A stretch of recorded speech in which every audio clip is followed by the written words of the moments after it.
ये गर्मी की आखिरी शाम थी। रानो चिड़िया अपने छोटे से आशियाने को मजबूत बनाने में जुटी थी। उसने दूर से सुना था कि इस साल सर्दी बहुत जालिम होगी। 2 दिन की और मेहनत, फिर मेरा घर तूफान भी नहीं हिला पाएगा। और ये दाना, ये तो मेरी जान है। तालू कौवा और गोरी कव्वी पास के पेड़ पर आलस से बैठे हैं।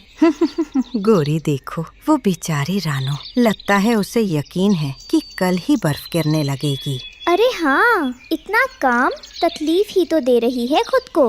अब आराम का वक्त है कालू जी।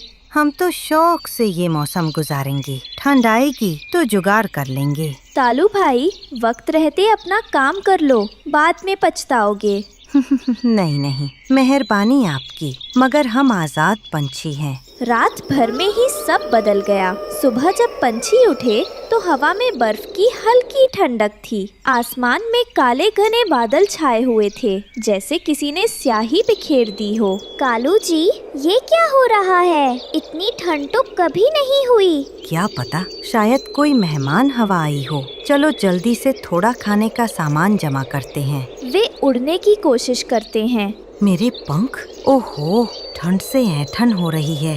देखो कालू जी, वो टीटू तोता, वो तो पहले ही अपने घर में घुस गया। रानो ने कालू और गोरी को परेशान देखा, लेकिन उन्हें पिछली बातें याद थी, इसलिए वो अपने घोंसले के द्वार पर खड़ी रही। देखते ही देखते आसमान से बर्फीली बारिश शुरू हो गई। बारिश की जगह बर्फ के नुकीले टुकड़े गिर रहे थे। देखो बेटा, अगर हमने वक्त पर मेहनत ना की होती तो आज हम भी बर्फ में भीग रहे होते। माँ, बाहर बहुत शोर है। ये तूफान है मेरे लाल। ये उन लोगों को सबक देगा जो कल का काम आज पर छोड़ देते हैं। ये क्या बकवास है? मेरा घोंसला हिल रहा है, पानी अंदर आ रहा है। कालू जी, ठंड से मेरे पैर सुन्न हो रहे हैं। हमारा सारा दाना भीग गया है। अब क्या होगा? अफसोस, रानो की बात मान लेनी चाहिए थी। कालू और गोरी को अब भूख और ठंड सताने लगी। सबसे पहले वे टीटू तोता के पास गए, जो अमीर था लेकिन थोड़ा कंजूस। टीटू भाई, ओ टीटू भाई, दरवाजा खोलो। कौन है? इस तूफान में क्यों परेशान कर रहे हो? टीटू भाई, हम हैं कालू और गोरी। हमारा घर टूट रहा है, हमें थोड़ी पनाह दे दो।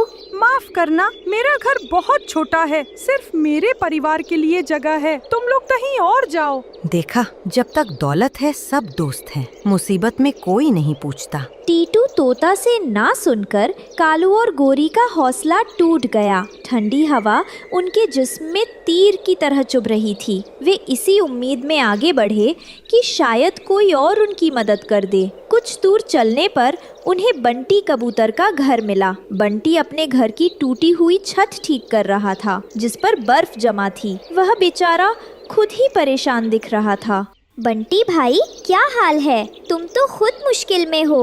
ओहो, कालू भाई, गोरी बहन, तुम दोनों भी बहुत तकलीफ में दिख रहे हो। क्या बताएं भाई, उस बर्फीले तूफान ने हमारा सब कुछ तबाह कर दिया। बंटी भाई, क्या तुम हमें थोड़ी देर के लिए पनाह दे सकते हो? अफसोस है कालू भाई, मेरा घर पहले ही टूटा हुआ है और बहुत कमजोर है। तुम देखो ना, बर्फ के वजन से छत भी टूट गई है। अगर तुम दोनों अंदर आ गए तो यकीन मानो ये छत हम सब पर गिर जाएगी। मैं खुद मुश्किल से गुजारा कर रहा हूँ। तुम लोग मेहरबानी करके कहीं और देखो। बंटी कबूतर की मजबूरी और अपने घर की हालत समझकर कालू और गोरी आगे बढ़ गए। अब उनके पास बस एक ही रास्ता बचा था, एक ही सहारा, रानो चिड़िया। हार कर भूख और ठंड से कम पाते हुए कालू और गोरी उस रानो चिड़िया के पास पहुँचे, जिसका उन्होंने मजाक उड़ाया था। अब उनका गुरूर टूट चुका था और दिल में सिर्फ डर था। रानो बहन, दरवाजा खोलो। रानो दरवाजा खोलती है और कालू गोरी को कम पाता देखती है। क्या हुआ कालू भाई, तुम दोनों इस हाल में क्यों हो? रानो, हमें बचा लो, हमारा घोंसला टूट गया। हम बहुत भूखे हैं और ठंड से मर रहे हैं। रानो बहन, मुझे शर्मिंदगी है, मैंने तुम्हारा मजाक उड़ाया था। मेरी नादानी थी, मुझे माफ कर दो। ठीक है, अंदर आओ। रानो ने तुरंत उन दोनों को अंदर बुलाया। कालू और बोरी को अंदर की गर्माहट और सूखे दाने की खुशबू मिली तो उनकी आंखों में आंसू आ गए। बैठो और ये दाना खाओ, ये मेरे बच्चों के लिए जमा किया था, मगर अभी तुम ज्यादा जरूरतमंद हो। रानो, तुमने हमें माफ कर दिया। हम तो इतने बुरे थे। इस तूफान में कोई अच्छा या बुरा नहीं होता, सिर्फ जरूरतमंद होता है। मैंने तुम्हें इसलिए पनाह दी क्योंकि मैंने तुम्हारे दिल में सच्ची पछतावा देखा। तुमने हमें बचाया रानो, तुम्हारा एहसान हम कभी नहीं भूलेंगे। रात होते ही तूफान अपने चरम पर पहुंच गया। बिजली कड़क रही थी और बर्फीली हवा जोर से चल रही थी।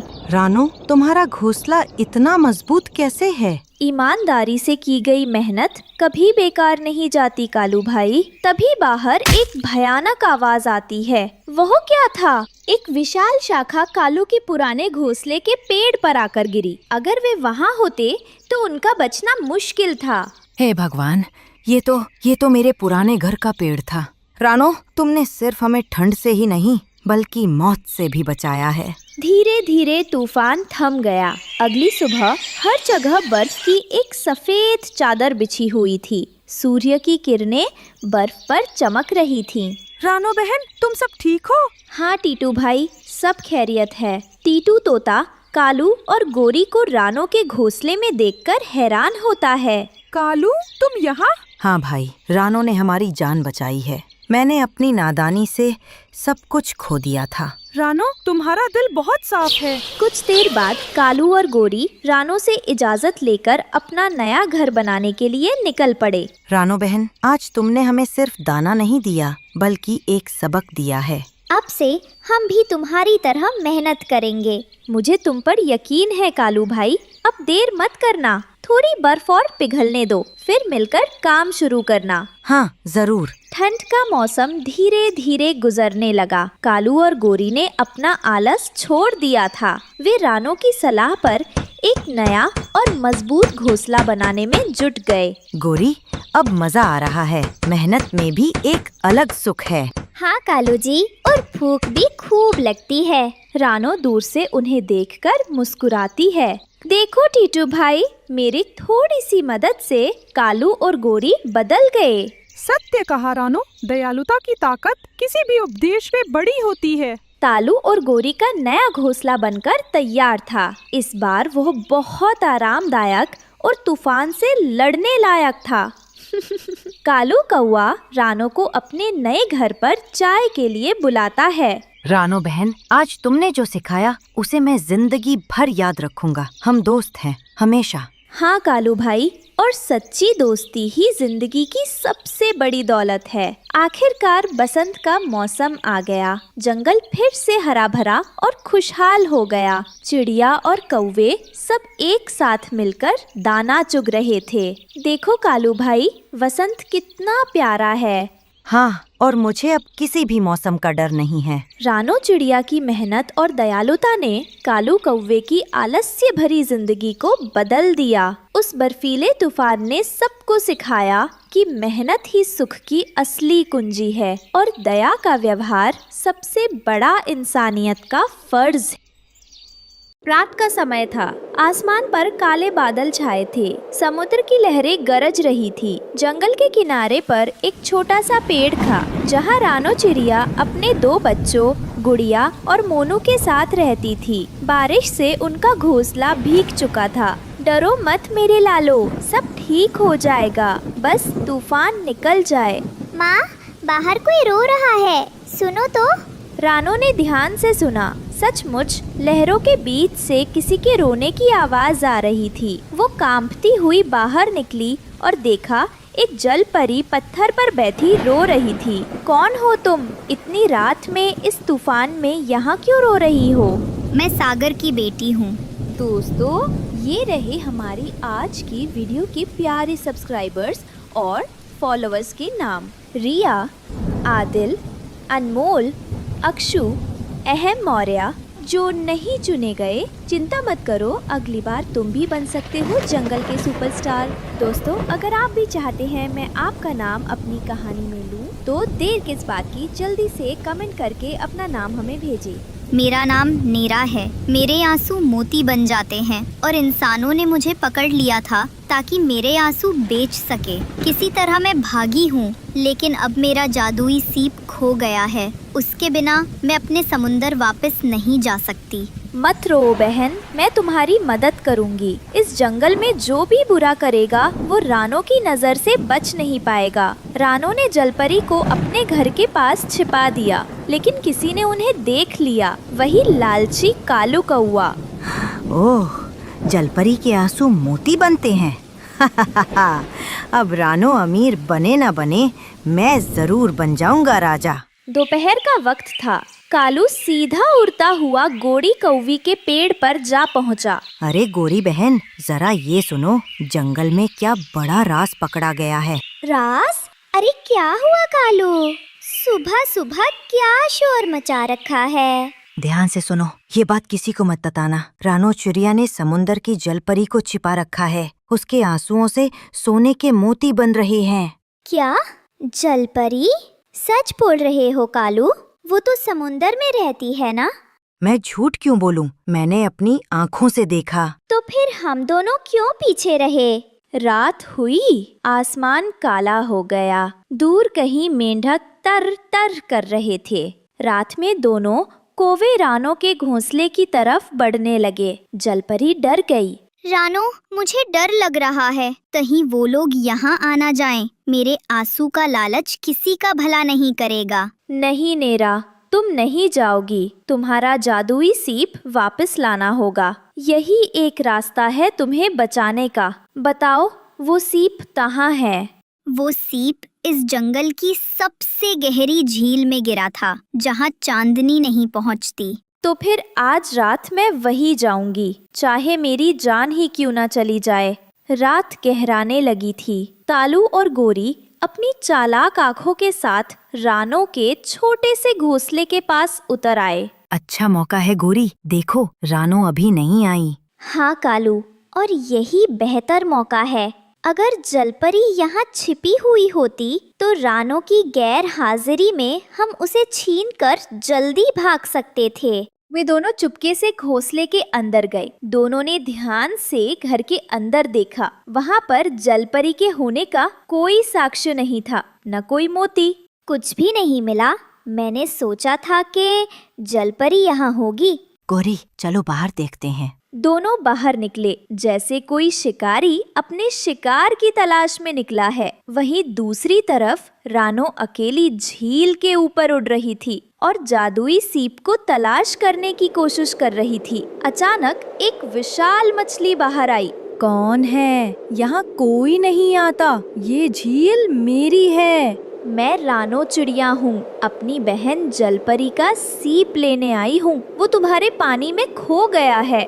इस सीप की रक्षा का आदेश सागर के राजा ने दिया है। तो राजा को कह दो, रानो झूठ नहीं बोलती। अगर एक माँ अपने बच्चों की सुरक्षा के लिए उड़ सकती है, तो वो किसी के लिए भी जान दे सकती है।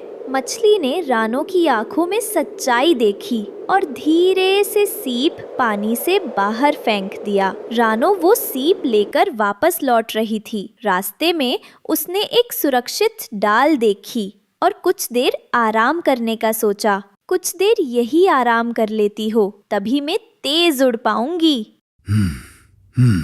अरे छोटी चिड़िया, इतनी रात में अकेली सो रही हैं, और वो चमकती चीज क्या?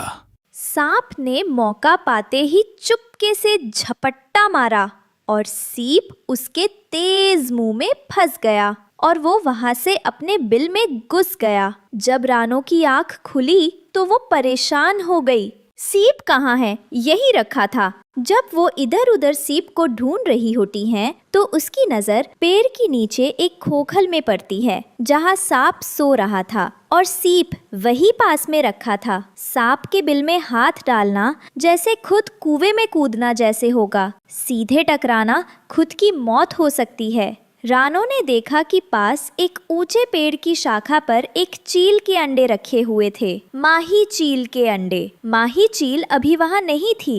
ये मौका है। अगर मैं माही चील के अंडों को सांप के बिल के पास रख दूं, तो माही चील का गुस्सा उसे निशाना बना देगा। हाँ, यही तरीका है। जल्दी करनी होगी।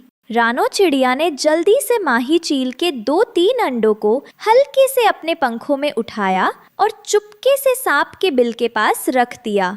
बस अब इंतजार करना पड़ेगा। माही चील आएगी और जब देखेगी कि उसके अंडे यहाँ हैं, तो उसका गुस्सा सांप को उसकी सजा दे देगा। बहुत ही जल्द माही चील वापस आई। उसने देखा उसके अंडे वहाँ नहीं थे। ये क्या? मेरे बच्चे, मेरे अंडे! कौन मेरी संतानों के साथ ऐसा कर सकता है? माही चील ने इधर उधर नजर घुमाई तो नीचे पेड़ की खोखल के पास उसे अंडे नजर आ गए। ये नाग मेरा दुश्मन रहा है। बार बार मैंने उसे चेताया है। आज उसे नहीं छोड़ूंगी। माही चील ने झपट्टा मारा, अपने मजबूत पंजों से सांप को पकड़ा और आसमान में ऊंचाई पर ले गई। रानो ने पेड़ के पीछे छिपकर सारा दृश्य देखा और मौका देखकर सीप उठाई और वहां से उड़ गई। कुछ देर की उड़ान के बाद वो जलपरी के पास पहुंची। रानो, कहाँ थी तुम आने में? इतनी देर क्यों कर दी? अभी यहाँ 2 कौवे कुछ ढूंढ रहे थे। सब बताती हूँ, लेकिन पहले ये देखो, आपकी जादुई सीप। जलपरी ने जैसे ही उसे हाथ में लिया, एक नीली चमक पूरे आसमान में फैल गई। रानो, तुमने मेरी जिंदगी बचाई है। मेरे पास कुछ नहीं, बस मेरे आंसुओं के 2 मोती हैं। इन्हें अपने पास रखना। जब कभी तुम्हें दुख हो, ये तुम्हें संभाल लेंगे। मुझे कुछ नहीं चाहिए नेरा, बस इतना कि जब भी तूफान आए, मेरे बच्चों के घोंसले को मत डुबोना।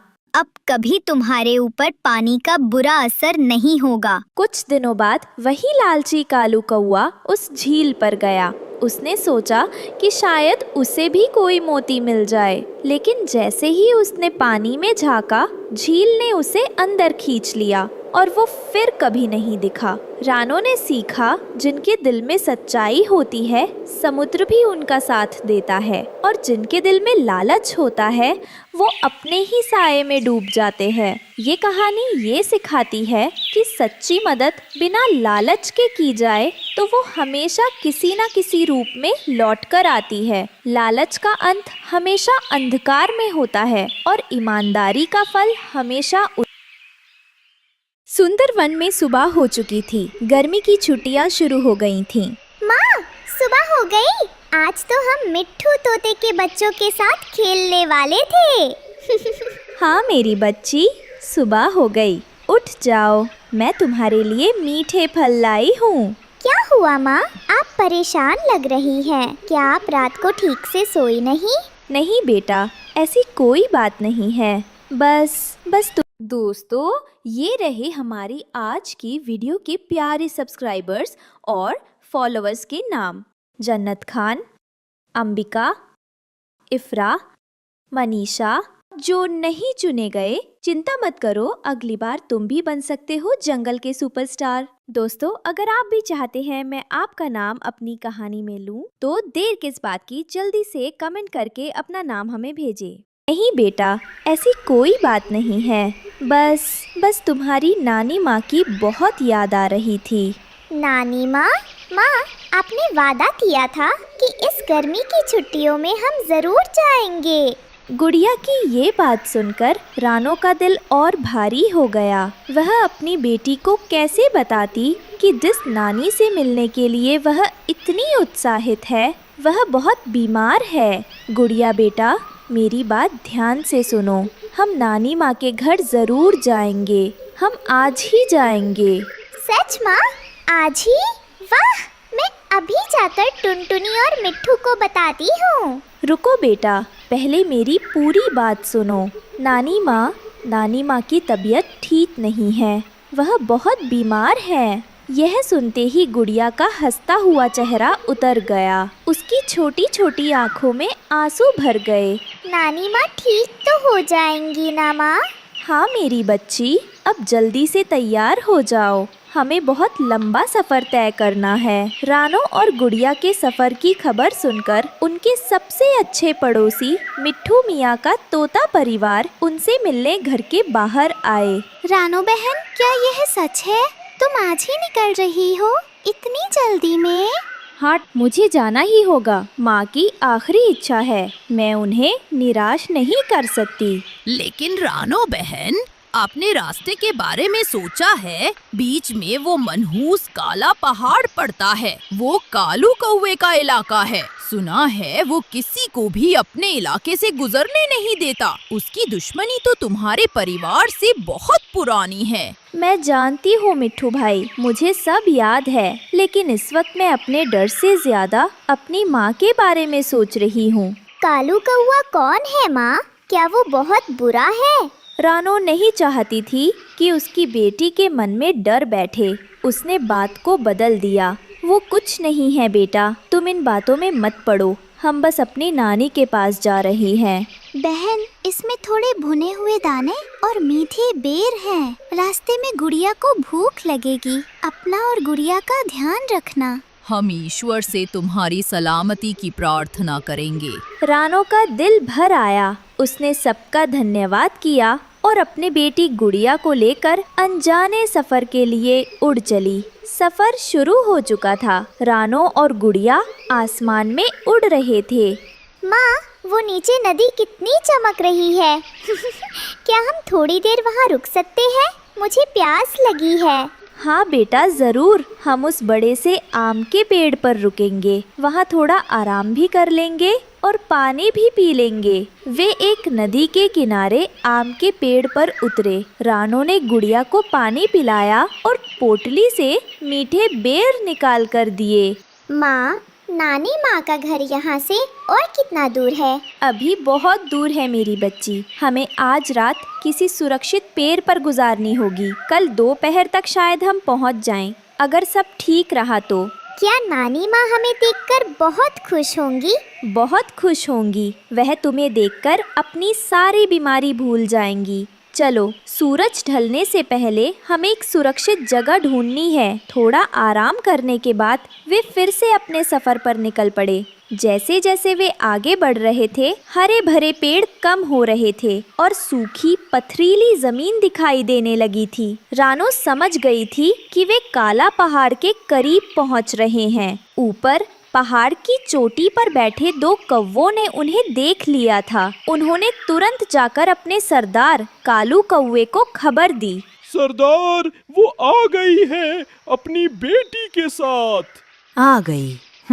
आखिर आ ही गई मेरे जाल में। सालों से इस दिन का इंतजार कर रहा था मैं। आज उसे पता चलेगा कि अपने को खोने का दर्द क्या होता है। हाँ, आज हम अपना बदला पूरा करेंगे। इस रानो के परिवार ने हमें कभी ना भरने वाला जख्म दिया है। लेकिन पिताजी, वो अपनी माँ से मिलने जा रही है। सुना है उसकी नानी बहुत बीमार है।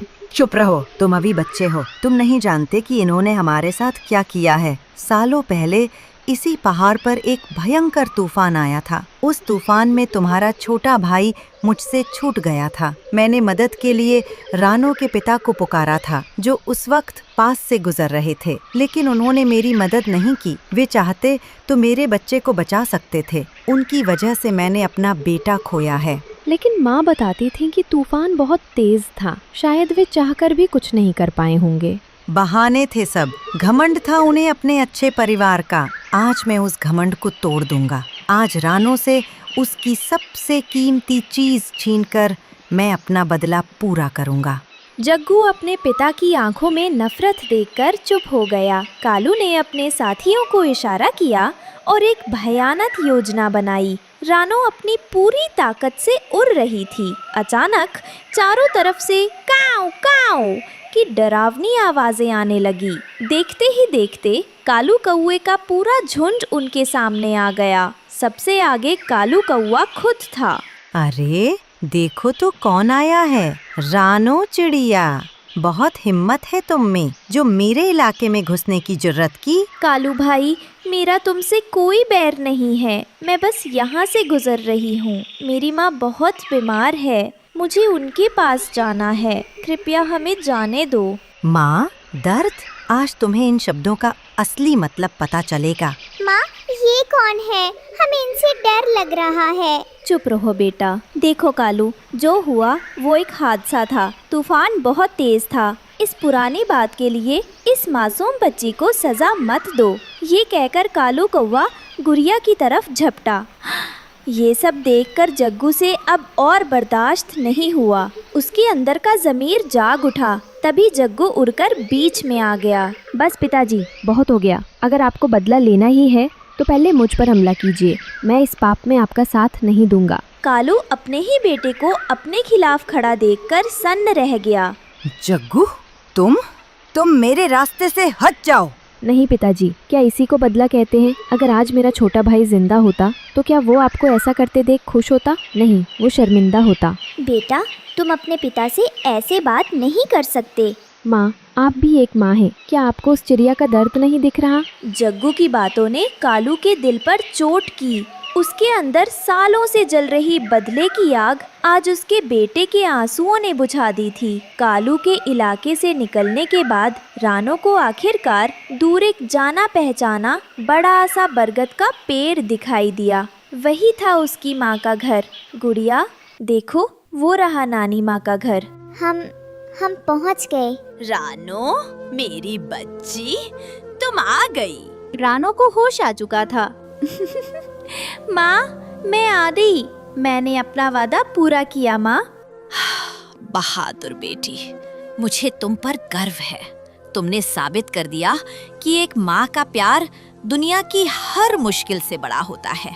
और गुड़िया, मेरी बच्ची, कभी हिम्मत मत हारना। अपनी माँ की तरह बहादुर बनना। नानी माँ की सांसें भारी होने लगी। उन्होंने अपनी बेटी और नवासी को आखिरी बार जी भर कर देखा। अब मैं शांति से जा सकती हूँ। और इन्हीं आखिरी शब्दों के साथ नानी माँ ने हमेशा के लिए अपनी आंखें बंद कर ली। रानो और गुड़िया अपनी नानी के ठंडे शरीर से लिपटकर रोते। रानो चिड़िया का हरा घास का घर बाहर से सुंदर था, पर कुछ जगह से टूटा हुआ दिख रहा था। 7 बच्चे अंदर खेल रहे थे। रानो काम पर जाने की तैयारी कर रही थी। माँ, कल जो बड़ी बूंदें गिरी थी उससे छत टपकने लगी है। बस थोड़ा संभाल लो बेटा, मैं मालिक से उधार मांगकर आज ही मरम्मत का सामान लाऊंगी। आप चिंता मत करो बेटी, आप अपनी पढ़ाई पर ध्यान दो। अगले दिन रानो चिड़िया सेठ बाज की दुकान पर जाती हैं। दोस्तों, ये रहे हमारी आज की वीडियो के प्यारे सब्सक्राइबर्स और फॉलोअर्स के नाम। ज़बीन, शाजिया, अयान खान, साहिल, वंदना अग्रवाल। जो नहीं चुने गए, चिंता मत करो, अगली बार तुम भी बन सकते हो जंगल के सुपरस्टार। दोस्तों, अगर आप भी चाहते हैं मैं आपका नाम अपनी कहानी में लूं, तो देर किस बात की, जल्दी से कमेंट करके अपना नाम हमें भेजिए। दुकान पर जाती हैं और उससे कुछ उधार मांगती हैं। सेठ जी, मुझे 200 रुपए का कर्ज दे दीजिए। बारिश आने वाली है, मुझे घर की मरम्मत करने के लिए कुछ सामान लाना है। क्या उधार? मेरी दुकान पर उधार न ग्राहक के लिए हैं, न ही तुम्हारे लिए हैं। 200 रुपए तुम्हारी 10 दिन की कमाई। अगर तुम भाग गई तो मुझे गरीब माँ की कहानी मत सुनाओ। पहले काम करो, जाओ, कल आना। रानो निराश होकर सिर झुका लेती है। रानो जानती थी बिना पैसे, सिर्फ घास और मिट्टी से वो 7 बच्चों के सिर पर छत नहीं रख पाएगी। तभी आसमान में बिजली कड़कती है, जैसे प्रकृति ने भी उसका साथ छोड़ दिया हो। हे भगवान, क्या अब रात भी इंतजार नहीं करेगी? बिना पैसे, सिर्फ घास से मैं 7 बच्चों के सिर पर छत कैसे रखूंगी? 7 बच्चे डरकर एक दूसरे से चिपके हैं। बारिश की पहली बूंदें पड़नी शुरू होती है। दीदी, वो देखो, छत पर बड़ा छेद हो गया है। माँ, जल्दी से कुछ करो। डरो मत, हम सब मिलकर इस घर को बचाएंगे। हम सब एक साथ लड़ेंगे। रानो एक कोने को मिट्टी से सील करने की कोशिश करती है। बच्चे अपने छोटे पंखों से दरवाजे के छेद को घास से भरते हैं, फिर भी पानी अंदर आ रहा था। रानो, जोर लगाओ बेटो, घास को और कसकर पकड़ो। माँ, मेरे पंख थक गए। यह हमारी सीधी लड़ाई है बच्चों, हमें जीतना ही होगा। बारिश जोरदार हो जाती है। कालू कौवा, जिसने कभी रानो की मदद नहीं की, अब उसकी बर्बादी का तमाशा देखने के लिए वो कुछ दूरी पर एक पेड़ से रानो के घर को देख रहा था। मूर्ख चुरिया, मैंने इसे काम नहीं दिया, अब इसका घर टूटेगा। पानी का बहाव तेज हो जाता है, दीवारें हिल रही थीं। रानो को एक भयानक सच्चाई महसूस हुई। गीली घास का वजन ही अब घर को अंदर से तोड़ रहा था। उसकी मेहनत ही उसकी दुश्मन बन गई। माँ, दीवारें हिल रही हैं। ये घास केवल एक दिन रुक सकती थी। गीली घास का वजन ही अब घर को तोड़ रहा है। रानो ने 1 मिनट भी नहीं गवाया। उसे लगा कि दीवारें कभी भी गिर सकती हैं। उसने अपने बच्चों को घर में रहने का आदेश दिया और खुद मदद मांगने के लिए भाग निकली। सबसे पहले वो अपनी दोस्त हरियाली तोती के दरवाजे पर गई। हरियाली, हरियाली, दरवाजा खोलो, मेरे घर की दीवारें टूट रही हैं। रानो, इतनी रात में मैं डर रही हूँ। मेरी बेटी बीमार है, मैं तुम्हें कैसे अंदर आने दूँ? मुझे डर है कि बारिश। बस थोड़ी देर के लिए हरियाली, बस मेरे बच्चे। नहीं रानो, मैं दरवाजा नहीं खोल सकती, तुम कहीं और जाओ। अगली सुबह बारिश थोड़ी धीमी हुई है। रानो बच्चों को लेकर मलबे के नीचे दबी हुई है। वे डरे हुए हैं पर सुरक्षित हैं। हम बच गए। हाँ मेरे बच्चों, रानो देखती है कि घर पूरी तरह मलबे में बदल गया है। कालू कौवा मलबे को देखकर आता है। वह रानो को देखकर भी मुस्कुराता है। हाँ, मुझे पता था ये होगा। तुम मेरे घर क्यों नहीं आई? मैंने तुम्हें आवाज दी थी कालू, तुमने दरवाजा नहीं खोला। तुमने हमें मरने के लिए छोड़ दिया। रानो बच्चों को देखती है। वे भूखे और भीगे हुए हैं। माँ, अब हम क्या करेंगे? क्या हम फिर से घर बनाएंगे?